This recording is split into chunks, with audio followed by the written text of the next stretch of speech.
This is the sound of a black hole that NASA released.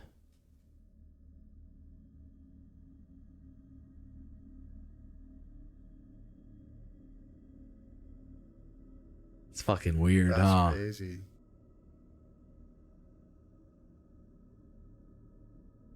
This is one of the biggest black holes ever discovered. British scientists at Durham University have found an ultra-massive black hole. It is 33 billion times the size of the sun. To put that into context, if the sun was scaled down to the size of a granule of sugar, this black hole would be roughly 10,000 bags of sugar. Astronomers managed to find it using a technique called gravitational lensing. This is done by using a nearby galaxy as a sort of giant magnifying glass to reveal objects even further away. They then used supercomputer simulations and images captured by the Hubble Space Telescope to confirm the size of it. This is the first black hole found using this technique, and scientists say this is extremely exciting.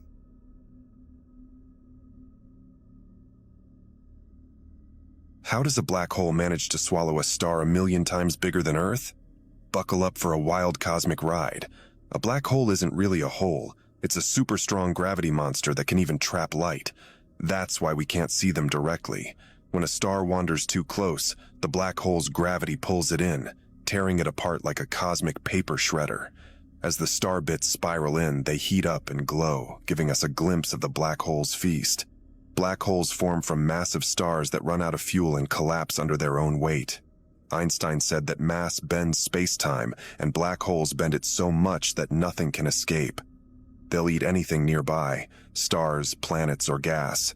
While we can't see inside a black hole, they play a huge role in shaping galaxies. They influence how stars form and how galaxies evolve, reminding us that the universe is full of mysteries waiting to be explored. Without them, our universe might look very different. If you are interested in space and science, do follow our account.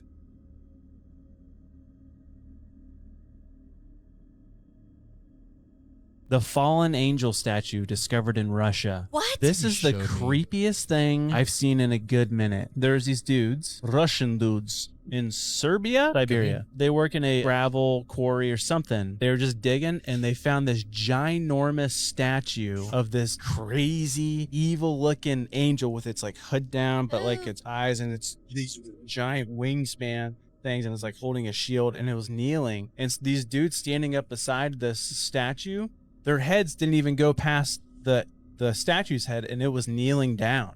Ew. And it looks, the detail on it is like exquisite. Like it looks like a angel or man thing that was like frozen in time, like fell in a concrete bath or something. What does that mean?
The Anunnaki actually are not gone. They're still here.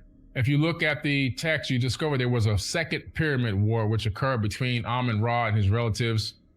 Some fled and some stayed. They actually dropped what they called, listen to this, weapons of mass destruction on this planet. WMDs. Yeah, in ancient times. You thought George Bush Jr. came up with that term for the Iraq War? Where do you think he got it from? The tablets.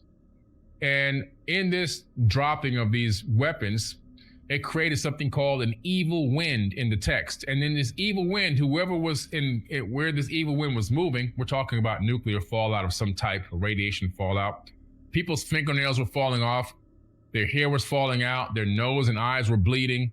This is all symbols. Their skin was boiling. This is all signs of radiation sickness. And when you look at the region that it was talked about being dropped in, you find the Mohenjo-Daro in the Indus Valley. You find the Giza Plateau and many other areas around the region where sand and buildings were vitrified and turned into glass. Matter of fact, in the Indus Valley, bodies are still laying in the street. Google Indus Valley, Mohenjo-Daro. You'll see bodies laying in the street, holding hands, just the skeletons that have never, ever, ever been eaten by any wild animals because they're radiated. So we know that there was a nuclear war of some type in the ancient past. In this text, some of these beings fled to safe areas and some left. The ones that stayed continue to mate with humans and create offspring, and their ancestors and their bloodline is walking amongst us this very day. So in some ways, genetically, they never left. And all of us, including every single human on this planet, has a little touch of that DNA in our body. Any Homo sapiens sapien has a little slight touch of that DNA in our body. So in essence, we're all here. The books of the giants. There was a giant world before us, whether you believe it or not. You tell me, why would all these giant books be made?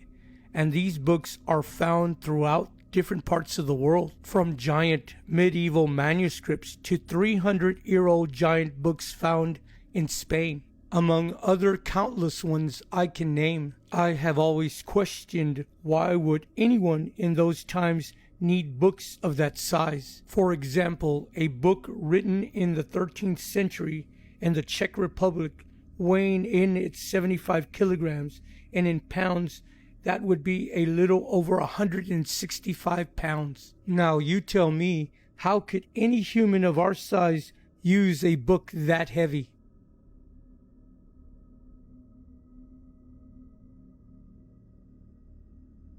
This is what Sumerian bread could have looked like 5,000 years ago. In the city of Lagash, in modern-day Iraq, archaeologists uncovered a massive oven from 2700 BC that was 5 meters in diameter. That's so big you could fit 100 pizzas in there. But what came out wasn't pizza, but a barley bread called bapir. Bapir wasn't just eaten. It was also used as flavoring or a fermentation starter when brewing Sumerian beer. In fact, the 4,000-year-old hymn to the beer goddess Ninkasi praises her as the one who bakes bapir in the big oven. But why barley bread and not wheat? The answer lies in southern Mesopotamia's soil. The Sumerians built canals to divert water from the Tigris and Euphrates and thus artificially irrigate their fields, which boosted agricultural productivity, but over time increased the salt in the soil. But since barley is salt tolerant, it could still be cultivated. That's why about 90% of all crops in southern Mesopotamia were barley.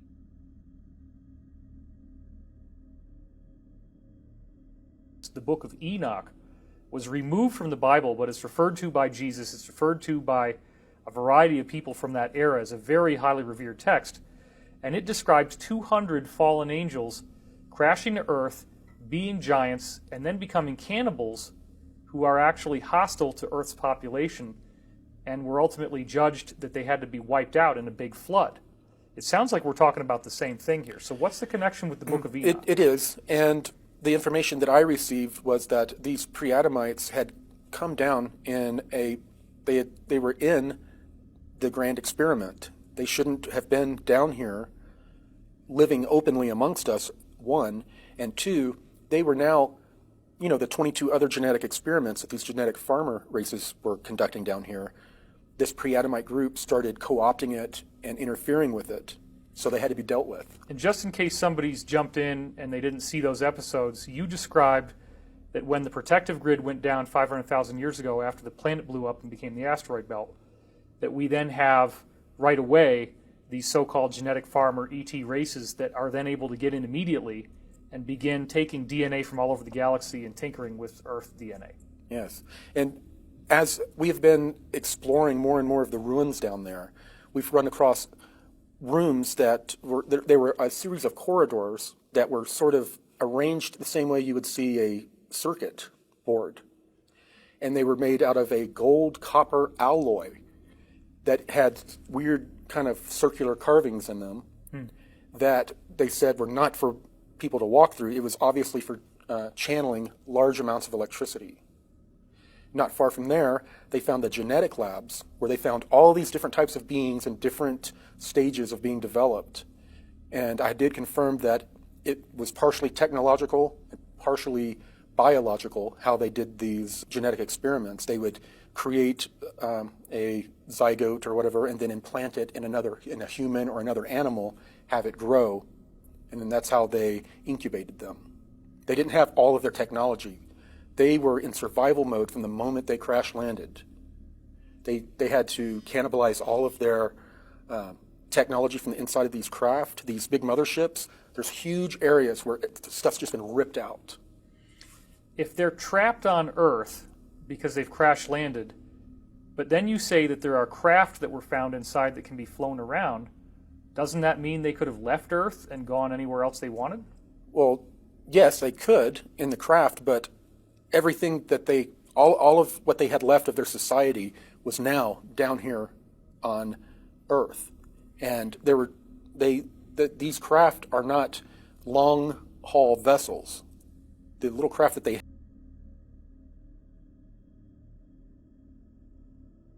This is a real petrified statue of a fallen angel the world was never meant to see. In January 2023, Russian coal miners in Siberia found a massive, evil-looking angel statue while digging underground. Its huge wings and lifelike details make it look real, like a being turned to stone. They reported it to the government, which sent a helicopter to airlift it away. Officials later claimed it was around 10,000 years old. What made it even stranger was that the clothes weren't carved from stone like the rest of the figure. They were real fabric turned to stone. But this is where it gets scary. Rumors spread that the statue was actually a fallen angel trapped in stone and buried deep within the earth. Some even pointed to Bible verses describing how God cast rebellious angels out of heaven and chained them in darkness until Judgment Day. Even The Simpsons once had an episode about finding a fallen angel statue. After all, there haven't been any new photos, videos, or official reports about the statue since it was supposedly taken for study. The people in control took it away, hiding the truth. Comment mystery, and I'll reveal who is truly in control.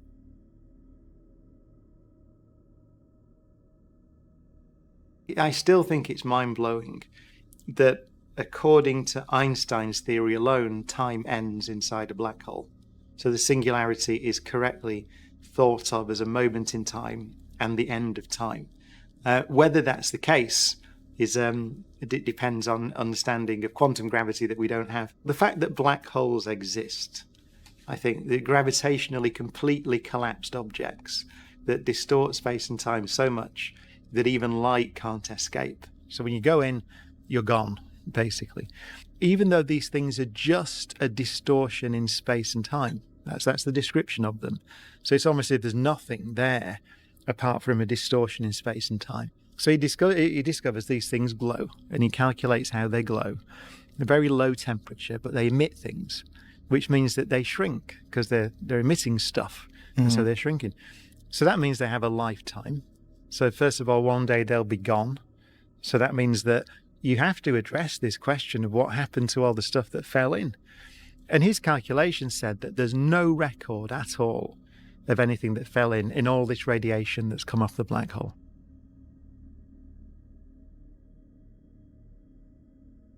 There it is, that's it. That one there, that's the M87 black hole. So what you're seeing there is the emission from the material that's swirling around it. It's called the accretion disk.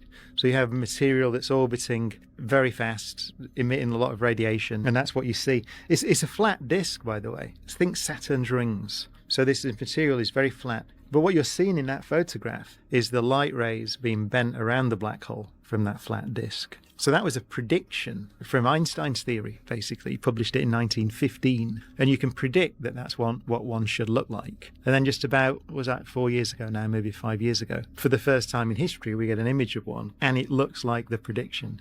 So It's a remarkable thing. How phenomenal is that? Yeah.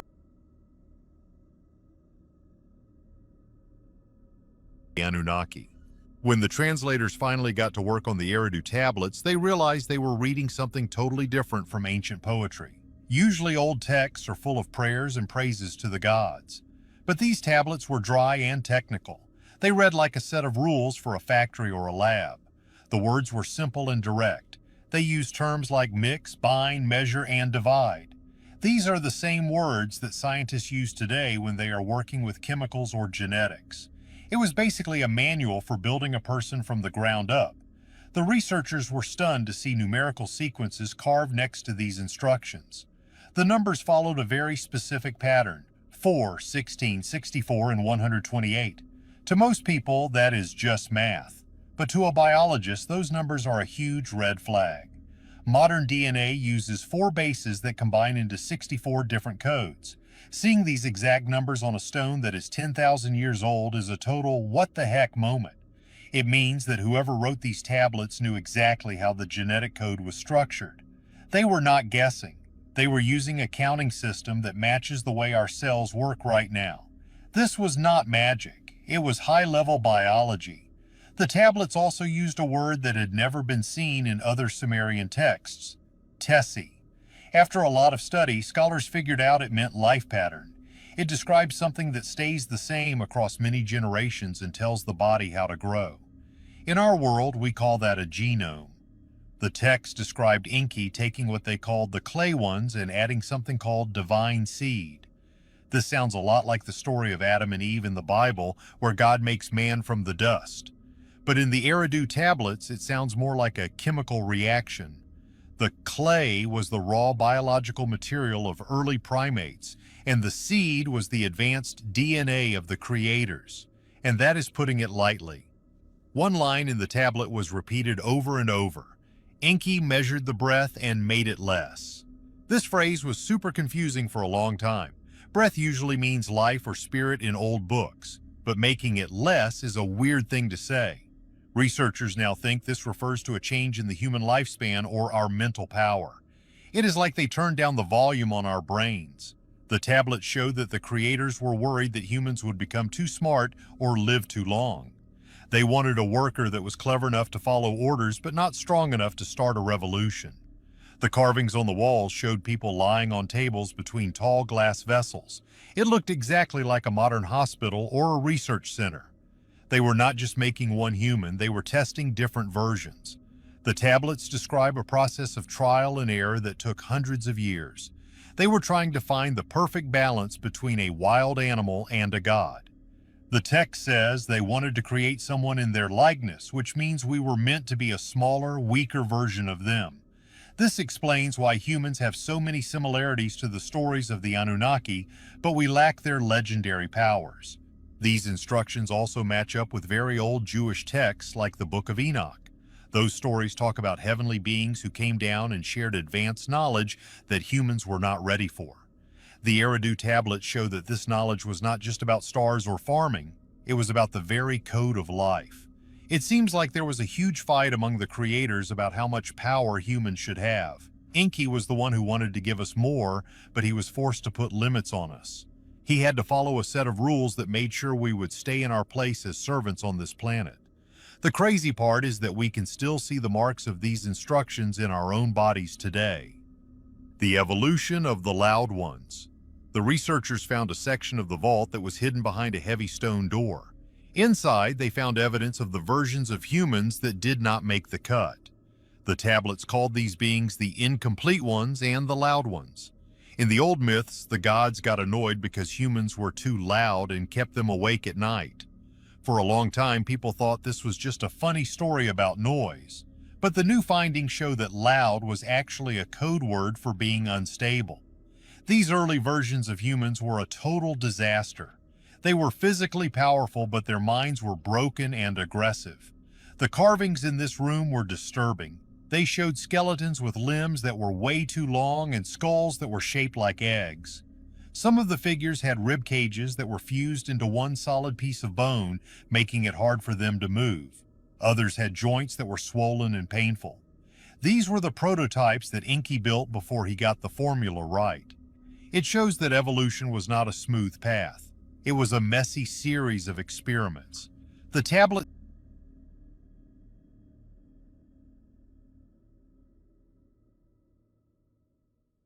Sama ni? Guys, dashboard unsa man na green. Ya wala sa kana. Kasi igon na.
Pero como viene distinto.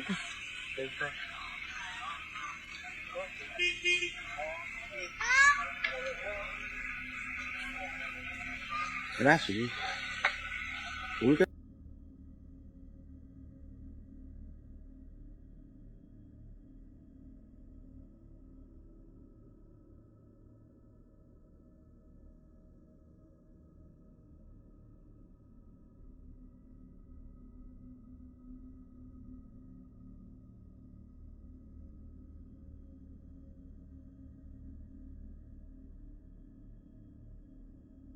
Just right there. Looks like it's blowing some smoke out of it.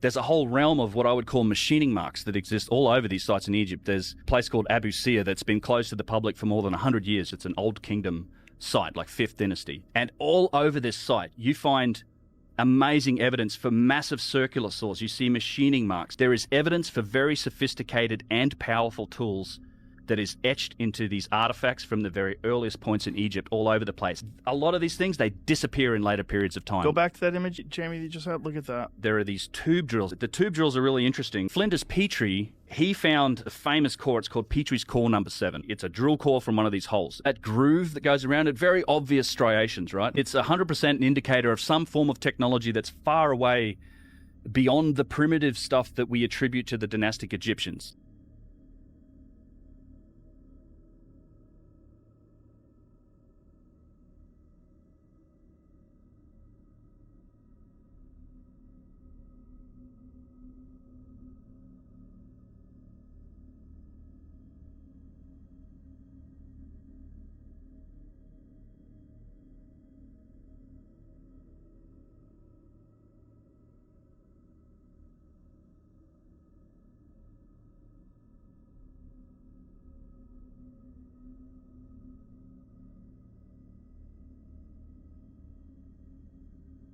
What kind of technology and knowledge did they have 4,500 plus years ago to make the pyramids? And what was that thing? Was that a power plant? I believe that the Nile, when it used to run up close to the pyramids, and the water would run underneath the pyramid, and that would create something called physiostatic electricity as it ran underneath that magnetized crystal granite. Those ions would pour up into the chamber, move up the grand gallery where there used to be resonating rods, where you can see the slots where the rods used to be. they're removed now, but the slots are still there. Then it would be pushed into the king's chamber where it would be amplified and some type of fusion would take place, then forced up through the apex, and then the crystal granite obelisks around the region would capture that ambient wireless electricity. And then if you had something called a JED, which looks like a Tesla coil, you can capture that energy and you can transfer it into a device for gold electroplating, for any other electrical tools you need, like some of the tools they had to have used to create some of these incredible works of art. We can see the tool mark, so we know they had the tools. But they had wireless electricity way back then. That's insane.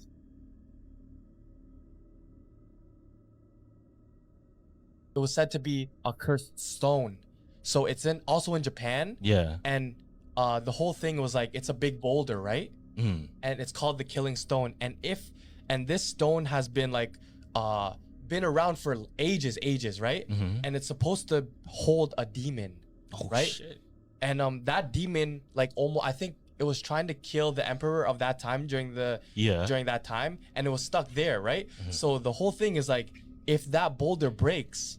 No, wait, did it break? Yeah. Wait. So if that is it the big? I think it's the big boulder that has a slice like this, right? Yeah. Is the big slice? I think it was sliced in between. It was sliced in between. Oh my god, fam. I know what Yeah. you're talking about. That's just from Demon Slayer, bro. Oh, for real? So it's an anime that became real life? That's just from Demon Slayer. No. I'm telling you, it's the Wiko theory, bro. I'm calling it right now. My Wiko theory, how media turns into real life. Yeah. It's gotta be true, bro. Fam, it broke in 2022.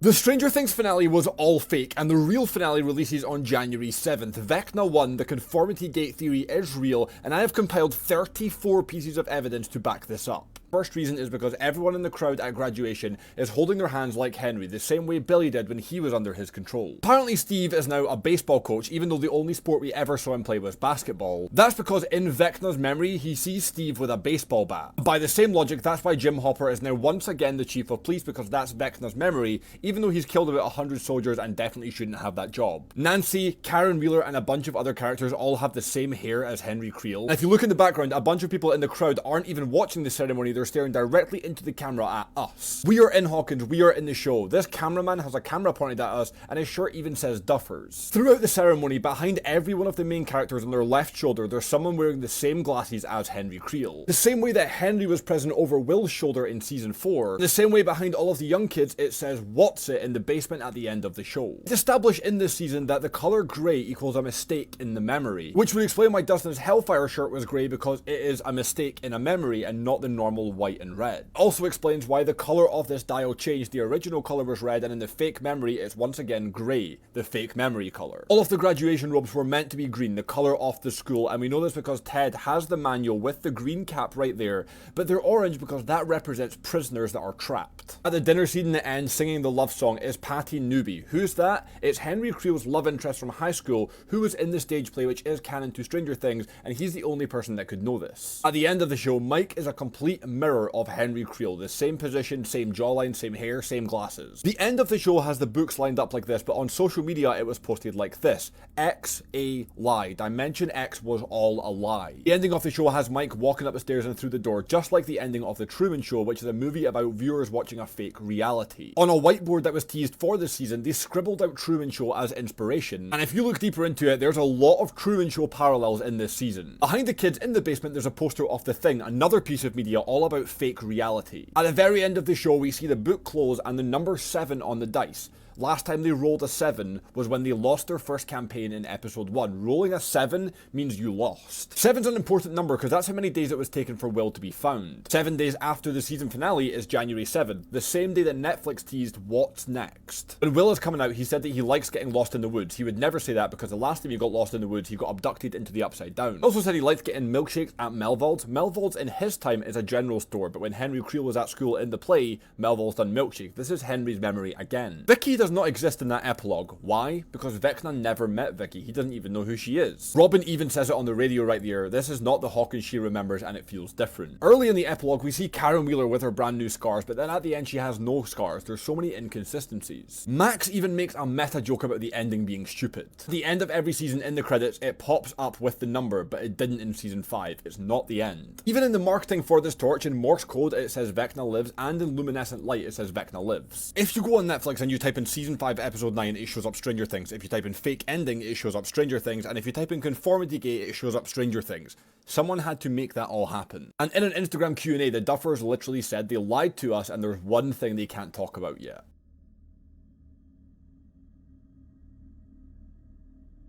Have you heard about the Traitors roundtable positioning theory? And this theory comes from somebody on Reddit who claims that they worked in production, not on the Traitors, but just in general. And essentially what he's saying is that if you divide the table into 3, there will be a traitor in each segment of the pie because of where they need the cameras to film the traitors' reactions. And for that same reason, he says that you will never have 2 traitors sitting next to each other. He then uses footage from season 1 and season 2 and season 4 to demonstrate that the traitors are in similar positions.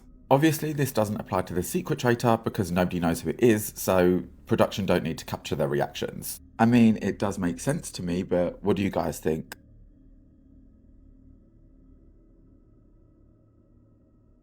There's a theory that I learned the hard way, unfortunately. It's called the lighthouse principle, even though nobody teaches it like this. A lighthouse doesn't chase ships. It doesn't scream, it doesn't move. It just stands where it's built to stand and shines, right?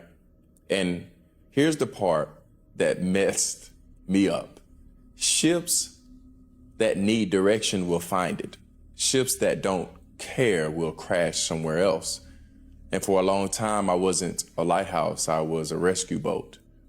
I chased people in storms they kept choosing. I explained myself to people who already decided not to understand. I overgave to prove I was worthy of staying. And every time I did that, I thought I was being loving, understanding, and loyal. But what I was doing was abandoning my post. See, there's another theory that nobody talks about. The more available you make yourself to people who aren't anchored, the more they confuse access with value. They don't love the light.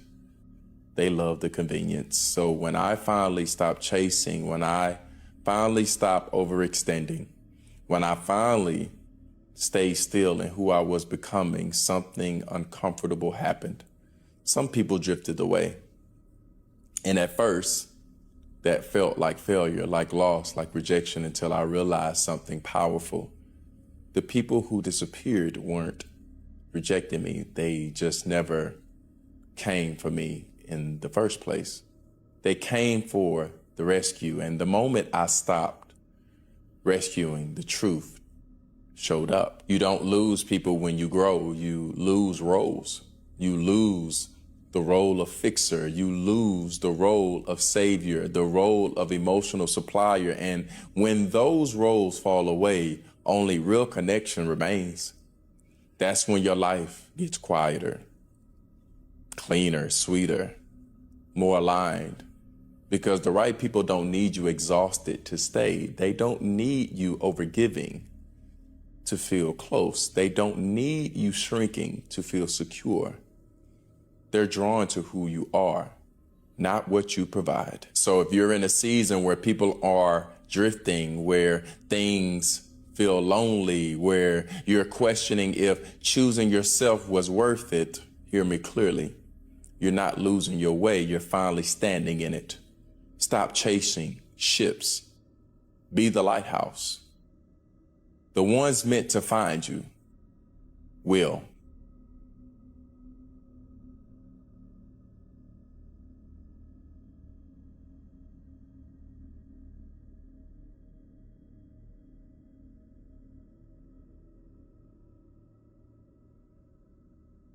Not quite. Okay. So you got the blood test. Correct. And he tested you, and what were the results? The results were inconclusive. And what does that mean?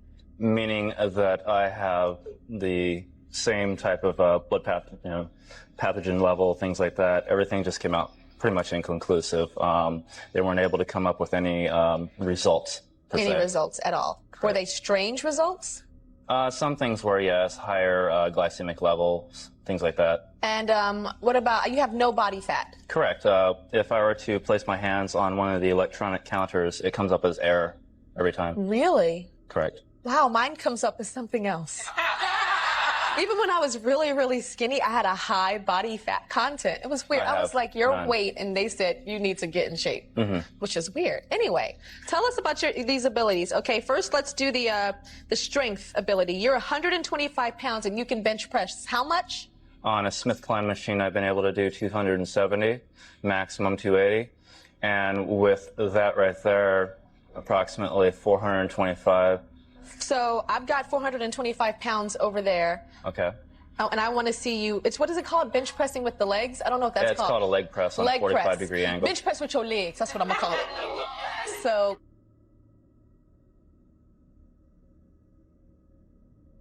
That's why they would make children suck on silver spoons when they were ill, because silver is a conductive material. So when they would put a silver spoon in their mouth, it was increasing the conductivity of that person and therefore instantaneously healing that person. Because if we think of humans, we are electrical beings which run off of electricity. Therefore, if you are under the influence of illness, sucking on a silver spoon will help bring that electricity back into the body. And what's interesting is when we think of the olden times, everybody would use silver cutlery and copper cutlery. Specifically, the Rothschilds and Rockefellers and even the royal family. And so all of their food would touch silver cutlery. And the silver would then exert a frequency onto their food which they were going to eat, which would then, as a result, increase the conductivity of their food. And so if you eat with a conductive material, you're keeping the life force of that food, and at the same time you're increasing the conductivity of that food which you will then consume. And as a result, this will then increase the conductivity of that person and therefore instantaneously heal them. And if you look at the cutlery today, it's all stainless steel or plastic, which are both non-conductive. And this was done deliberately because these will not increase the conductivity of the food, and therefore you will not have an increase in frequency when eating these foods. So silver spoons from the 1800s is a very interesting one.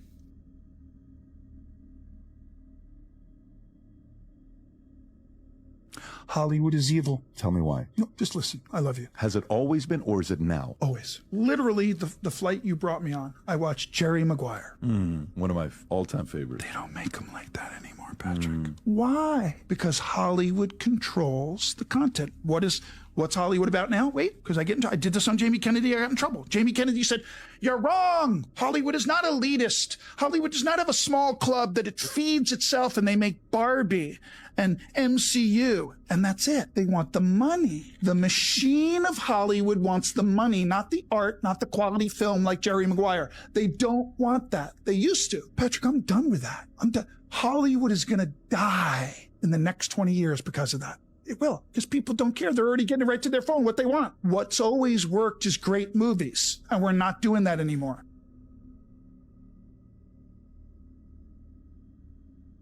I mean, come on. Let's take a deep dive into all the conspiracy theories surrounding it. Here's a handful of books that were posted on Amazon on September 9th, but Charlie Kirk was shot on September 10th. Then Amazon supposedly changed the date to September 11th, the day after, but the publication date still said September 9th. But if you go to search for the book now, you come up with this. Now you could explain this with just an editing error, or this plane, identified as N88KG, took off from Provo Airport exactly 1 hour after he was shot, and that airport is only a 13-minute drive from the campus location. This plane apparently turned its radar off only a half hour into the flight, and as you can see, there is only one flight recorded for this aircraft. So there's a 45-minute window in which this flight is completely unaccounted for.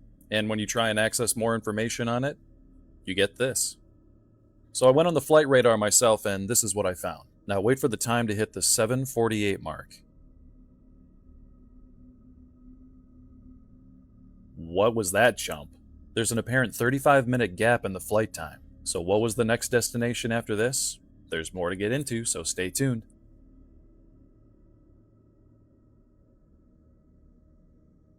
So we talk about conspiracies on this page, and I'm curious how many of you believe in the conspiracy of the New World Order. And not only that, but if you have gone beyond really considering it a conspiracy because the world we're living in is just basically emulating that at this point. Learning about the New World Order in retrospect was the catalyst for me becoming interested in conspiracy theories.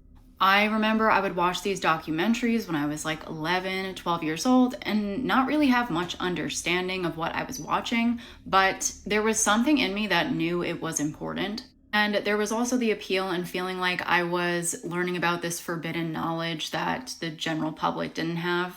But fast forward 2 decades basically to now. And I can't really say I even consider the New World Order a conspiracy anymore. I've went back and watched those documentaries I didn't understand as a preteen and understand them now and can see that every single thing they predicted has come to pass. And the scary thing is I don't really know what the answer is. The filmmakers have gotten this information from the things that the elites say and publish themselves. They've put their plans out there for the public, so they can say, we told you, and you didn't do anything about it. Anyway, I'm not making this video to fearmonger. I'm more so just curious who else can relate to feeling this way. And I know I have a lot of other conspiracy buffs on my page. Can you relate to having this intuition that the conspiracy of the New World Order is probably one of the most important things that you would ever learn about in the realm of conspiracies? Because it's really not a conspiracy. We're basically living in the world of 1984. Like, if we're not fully there, we're about 99% there right now. Anyway, let me know if you can relate and follow for more conspiracies and weird history.